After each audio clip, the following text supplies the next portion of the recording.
Friends आज के आमी आपनादेर साथे शेयर करছি पनीर पोलाव।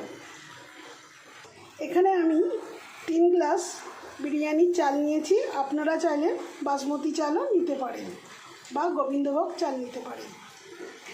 এখন আমি এই চালটা ধুয়ে নিয়ে আসছি। চালটা এখন ভালো করে ধুয়ে নিচ্ছি।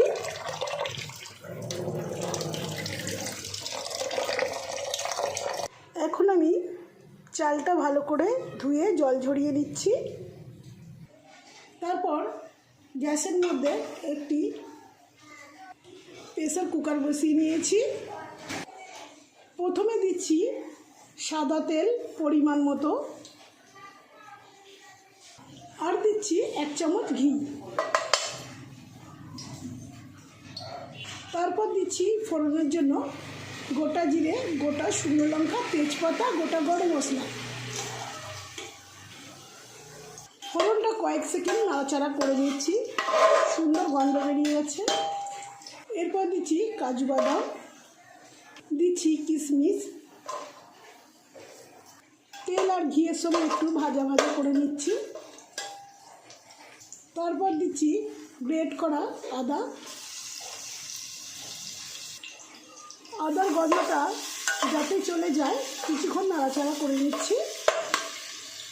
তারপর দিচ্ছি কেটে রাখা পনির। পনিরটা এখন তেলের সঙ্গে ভাজা হয়ে গেছে। এরপর দিয়ে দিচ্ছি বিরিয়ানির চাল, ঝরঝরে ধুয়ে নিয়েছি।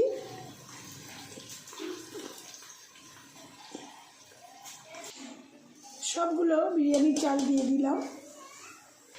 তারপর দিচ্ছি পরিমাণ মতন হলুদ গুঁড়ো,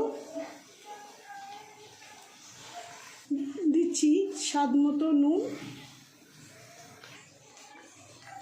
দিচ্ছি পরিমাণ মতন চিনি, আর দিচ্ছি কয়েকটি চেরা কাঁচা লঙ্কা। সব উপকরণগুলো একসঙ্গে নাড়াচাড়া করে কিছুক্ষণ ভেজে নেব। চালটা এখন নাড়াচাড়া করে ভাজা হয়ে গেছে। এরপর আমি জল দিয়ে দেব। এখানে আমি 3 গ্লাস চাল নিয়েছি, তার ডবল জল দেবো, মানে 6 গ্লাস জল দেবো। এই 3 গ্লাস হলো, এবারে হলো 4 গ্লাস, 5 গ্লাস, এই হলো 6 গ্লাস।